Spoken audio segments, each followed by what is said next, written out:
And I'll tell you this, if you got a team that's not willing to communicate now, they're not going to communicate with you very well in the future. So you got to set yourself up for a long-term journey, because ideally what we want to do, or what you Hit the subscribe button and the bell notification to become part of the Transplant Helper community. Hey folks, welcome to the Transplant Over again today. My name is Jim Merle, and yes, today we are addressing a post I found over in the Heart Transplant Families U.S. support group. It comes from Cynthia, who is really concerned about her 22-year-old son and the lack of care he seems to be getting at this point, in spite of the fact he's already been told he's going to be needing a heart transplant. So with that being said, I'm going to read the post right here really quick, and after I go through that, I'll try to go back and address a few of the questions that were mentioned here by Miss Cynthia in the post. So let's read it. Here it is. Hello. Entering new territory and feeling very unsure and frustrated. My son Andrew was born 22 years ago, almost 23, with hypoplastic left heart syndrome. He had his third open heart surgery by 18 months old and pretty much has had smooth cardiac sailing since, until now. He has been in heart failure for a few months. Of course, I want an immediate cure, and I know that's not reality. But I don't feel like his cardiologist has made the plan clear, and they have spoken of transplant, but it's urgent, not emergent. So we had no idea what the next steps are. Nothing has been laid out except to take diuretics and eat healthy. He got home after 10 days in the hospital, Johns Hopkins, and he is weak and hurts in his heart, describing it as heartburn to eat. We're going to get a second opinion at Vanderbilt. I just can't see sitting around until my son is barely alive to get the transplant ball rolling. Any insight, experience, or advice would be welcome. Okay, so the first thing that stands out to me after reading that is, number one, Cynthia, Andrew, congratulations on having the success that you have for the last 22 years. I had a similar case to that, in that I was a congenital patient, had a defect that was corrected back when I was very, very young, 6 months old for me, and then I did very well for a number of years. Matter of fact, a few decades. I did very well, had no real cardiac issues, but I can tell you, because I've been there, done that, got the card to prove it, this does hit like a ton of bricks when you find out that things are not always going to be the way that you had hoped that they would. Okay, so I sympathize with you, I empathize with you, because again, I have been there and done that, and I know this can be very shocking. But at the same time, I want you to be encouraged, because 22 years is a long time to have done as well as you have, and certainly in this case, it's a really long time to have kind of pushed back transplant so far. So even though you're kind of hearing the word transplant right now, and I know that's disturbing, again, as I know that you're absolutely elated and grateful for the times you've had thus far. And I'm sure this is not anywhere near the end of this journey. He's going to be able to do well. The transplant eventually will come in God's time, and it's going to be a success. I'm confident in that. I'm sure that you are as well. Now, as far as some of the things you actually said through here, one of the points you mentioned, Miss Cynthia, in this one that stood out early on, was you said that you knew, of course, that there was not going to be immediate cure for this, because that's not reality. And that's true. The transplant process, the getting listed, the waiting, and then the recovery from such can be a pretty long process. For me personally, the whole process from the time I first heard the word transplant until I was transplanted was actually 6 years. And again, I don't see that as a negative. That was a very positive thing, because I had those 6 years where things kept, they were trailing down. I was getting worse, sure enough. But I was able to put off transplant for 6 years. And as I always say to myself and remind myself of this, every day that I have on the front is a day that can be added to the end, okay? Because once you have that transplant, then that new transplant organ begins its process of slow failure, which is just a part of it. It's just the facts. And so if you can live as long as you can with your, congenitally born heart, and just kind of push through with medications and other treatments, that's a good plan, actually. It's not a fun plan, but that can be a good plan, because you're pushing back that inevitable day of transplant. So obviously, that's not a reality. This is not a quick fix, but it's a fix, and it is going to be a good outcome I'm sure. Now, your real concern comes down in what is like, well, first, second, third, maybe fourth paragraph. It said this. It says, but I just don't feel like the cardiologist has made a clear plan and that they have spoken of transplant, but they say, quote, it is urgent, but yet not emergent. I think from the perspective, and I only say this because I have worked as a transplant educator now for a little bit over 9 years post-transplant. I've worked in very close relationships with my team, and so I've gotten to know my physicians, my entire care team, all the nurse practitioners, the doctors, the surgeons. I've gotten to know them on a pretty personal basis, and I can tell you from behind the scenes, to them, no matter whatever his condition is, to them, it doesn't look as bad as it does to him, Andrew, or you, Miss Cynthia, okay? It really doesn't. And that's because they do deal with such severe cases. Now, as you can understand, they're dealing with people, all the people they deal with primarily have faced transplant, have gone through the process or whatever, and they have seen some people in some really, really, really, really bad states. Obviously, many of them, and I was shocked to get to meet these people in the beginning myself, but many of them are in hospital. They're not able to get out of the hospital. I've seen people be in rooms, glassed in rooms with as many as 20, 25 IV pumps connected at one time, basically full life support, ECMO machines, all this connected.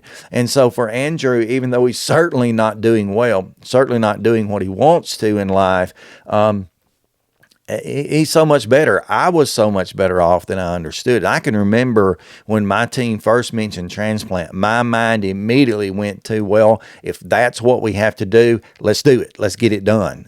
Quit spinning your wheels, quit wasting time. And for a long time, I was pretty aggravated. We had a lot of heated discussions back and forth with my team because I felt as if they weren't getting their ducks in a row. They weren't getting things in gear and weren't getting things done. What I've learned now is behind the scenes is that, one, they're not quite as concerned or worried as you are. That's true. But at the same time, on the flip side, and I know this seems strange, to some extent, maybe they are more worried than you believe, but they're just not willing to show it. They have learned through experience that remaining calm and acting as if it's no big deal to one extent toward that family tends to get a better reaction. I don't know if that's the case or not. Now, by him using the words, or I assume he used the words actually, it is urgent but not emergent. I think the idea there is that it's urgent as far as we need to get the ball rolling. We do need to get the evaluation process started. We do need to refer him to other care teams that can provide for him. But he's not emergent as in right now his situation is so dire that he has to be not only listed but pushed to the very top of the list. Again, there are so many people that are so much sicker. And you would say that, and I would too. I would say, well, Jim, I don't care who else is sicker. This is my son. And I get that emotional part that comes along with this, but they do have very ordered steps that they may not reveal yet, but do include things like is suggested here: diuretics, healthy eating, and all these things. I don't think they're prescribing the diuretics and the healthy eating, and they may put him in cardiac rehab or whatever. I don't believe for a moment they're doing that because they think that's going to really help.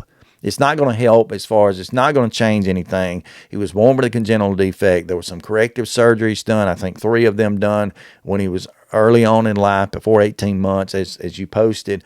But at the same time, what they are doing is kind of preparing his overall body, kind of setting the habits, setting the routines for what's going to be required of him after this transplant comes. And so what I'm hoping they're doing in the background, I can't be sure of this, what I'm hoping they're doing is, one, they're looking at him, they're comparing him to the other cases they have, and he's not emergent. He's not severe yet, and hopefully won't have to get severe, but he's not severe yet. And I think actually maybe and hopefully what they're doing is they're saying, let's start the plan of action. And the plan of action for a heart transplant patient, hands down, unless it is emergent, is typically this. They'll go with some medications to begin with. Diuretics are one of those. They'll give a few other medications that help the heart to squeeze or to pump a little bit better. If either of those don't make a tremendous difference in quality of life, and that's really more what they're working with right now, quality of life, then they'll move on to next steps. There may be some implanted devices. If he's got rhythm troubles, there'll be some ICDs, so internal defibrillators. There'll be some pacemakers. There'll be some devices that will be implanted that will assist with that as well. They become kind of a safety net so that if any further issues arise, they're there to take care of those. There are a lot of things that can be done that haven't been done yet, if that makes any sense. There are some onboard IV medications like I was on for 10 months, one of them being milrinone, that can be added that really makes a tremendous difference in quality of life. It causes the heart to squeeze and to pump better, and it just overall can improve life. And that doesn't take away, and it really doesn't. Actually, it speeds up the process as far as you being able to reach that transplant outcome, being able to get to transplant, making the wait a little bit shorter.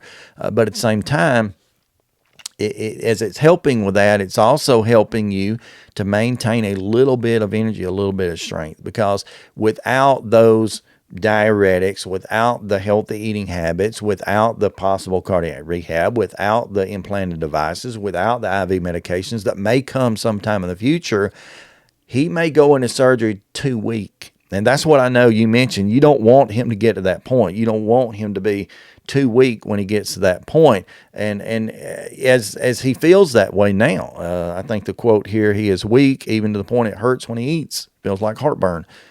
Been there, done that. I really think that this team, and I don't know, I really think that this team does need to move a little faster. Maybe and probably very likely they need to communicate a little bit better what's going on to you. And I think that can take really just a sit down. Just sit down in the room and say, look, I've got this feeling. I feel like we're not moving, and I want to know what are our next steps. And you've probably already done this, but I would have a real sit-down meeting to say, I want to know what the next steps are. And can you tell me, on a scale of 1 to 10 of your patients, where he's at, how close is he, what's left, what lies ahead. And then I have no problem in all. And I think it's good if you can seek that second opinion at Vanderbilt, jump on it, go for it, and hopefully they'll support that for you to seek that second opinion, because everybody's perspective is different. I'll give you this example. If you take the average cardiac patient to one of our fairly local hospitals, St. Vincent's Hospitals in Alabama, if you take them to St. Vincent's, the doctors and cardiologists at St. Vincent's will look at them in a certain way, and they'll say to themselves, this patient is in bad shape. This patient's near death. Something has to be done. Transplant needs to be done. Well, the thing is, St. Vincent's doesn't do transplants. So they look at you or Andrew or myself, they would, and they say, he looks terrible. This is about the end. We better hurry. Then they transfer you over to UAB Hospital, which is literally 1.5 miles away, but that does the transplants. You get a team that deals with nothing but stage 4 heart failure and transplant patients, and they look at me and say, not a big deal. Go home and enjoy life. Here's some medications. Here's some things you need to do. You need to change your diet. You need to exercise more. And I'm looking at them going, wait a minute. I can't hardly get out of bed. How can I do that?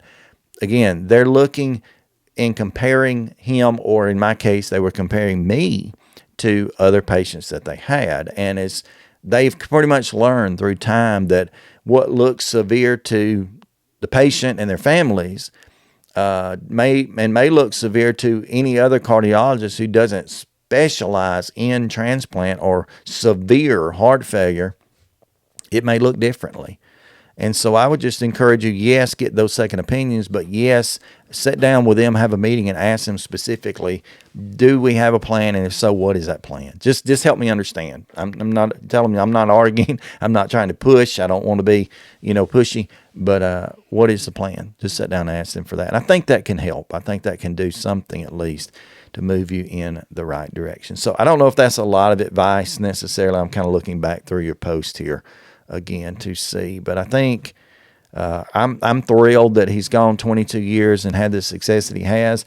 I think the best course in life for anybody is to push transplant back as far as you can, but there's that fine line where you have to be careful, and I think having a good team that is involved and willing to open up and have a sit down is going to matter, because I'm just looking at Johns Hopkins, where you are now, know nothing about them, never been there. Looking at Vanderbilt, I know something about because they're close to me, but I've never been there. And I'll tell you this, if you got a team that's not willing to communicate now, they're not going to communicate with you very well in the future. So you got to set yourself up for a long-term journey, because ideally what we want to do, or what you would want to do, is to get Andrew transplanted and then to live for decades and decades after that under their care. And you want somebody that's going to be communicating, that's going to be sympathetic, that's going to be personal with you. And if any hospital is not willing to do that, it's time for a change. So maybe that'll help, maybe not. I've been rambling a little bit, and I apologize, but I appreciate your post. Please know I'm praying for you. The entire transplant helper community is going to be doing the same. And if you're out there and you're dealing with some of this, or you dealt with some of this, where you've got an adult child, congenital, that's having issues and it's caught you off guard, please comment below. Please help Miss Cynthia out and encourage her and give her the best advice you can, because this community can go a long way to motivating you and to keeping things positive, and to letting you know what lies ahead. Thank you so much, Miss Sympathy, for posting this. Thank you to all of you for watching. Until next time, stay stronger, my friends.